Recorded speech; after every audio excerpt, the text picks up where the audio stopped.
Chapter 5, God Providing Strength. GPS. What a story, Nana, the host piped in during a quick commercial break.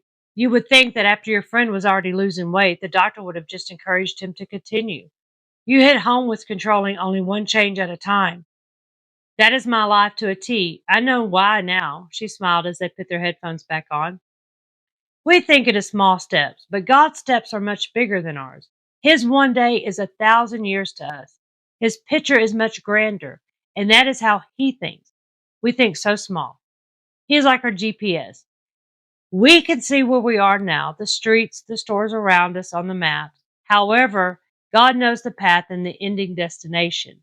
He knows the bumps in the road, the distractions, and even the incidents that are going to pop up on our journey. We need to trust Him and let Him guide us and stay on the path, Nana remarked. Absolutely, we do think small, the host replied. How does one go about letting Jesus take the wheel and guide our journey? Looking around, Nana saw all the smiling faces. She knew her story would help others and was happy to be there to share it with them. She continued with her story.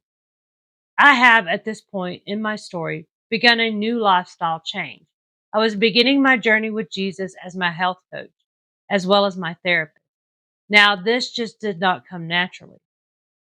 For every bad habit we have to train a new good habit. It is double duty in the beginning until the old habit drifts away and the new one becomes muscle memory. I was told many years ago that it takes 2 weeks to break a habit. I keep that thought with me, especially during a fast. If you recall, I did my first fast for 3 days a few years earlier before I decided to change my eating habits. Even though I stopped so many toxins at the beginning of my journey, that was not a fasting time for me. It was a detoxing moment.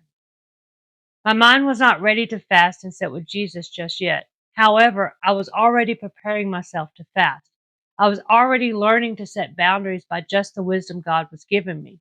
We could focus on controlling our diets with our willpower. I was learning just how strong I was becoming. I was taking the words Jesus gave us in Matthew 5:37, but let your yes be yes and your no be no, for whatever is more than these is from the evil one. And letting my no mean no gave me the faith to go forward.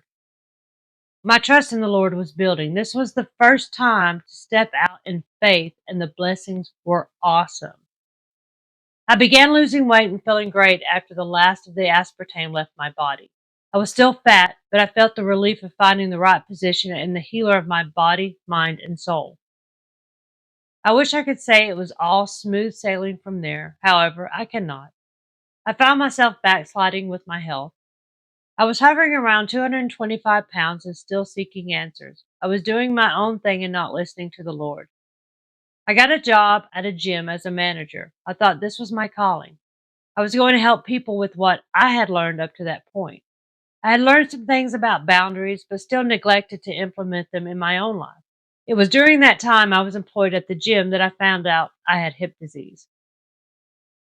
We had been doing a run challenge at the gym that month. I was on the treadmill daily, running up to 5 miles a day. Now, even during all this running, my body was still so toxic that I lost no weight. The hip disease, coupled with my weight and bad diet, caused my other hip to be bone on bone. It was during the challenge that my hip started hurting, and I went to the doctor. When I finally got to the hip specialist after seeing two other doctors, I was told that due to the hip disease, the tendon had been damaged and was off, and the ball joint had to be resmoothed. I was born with hip problems, but it was not noticeable.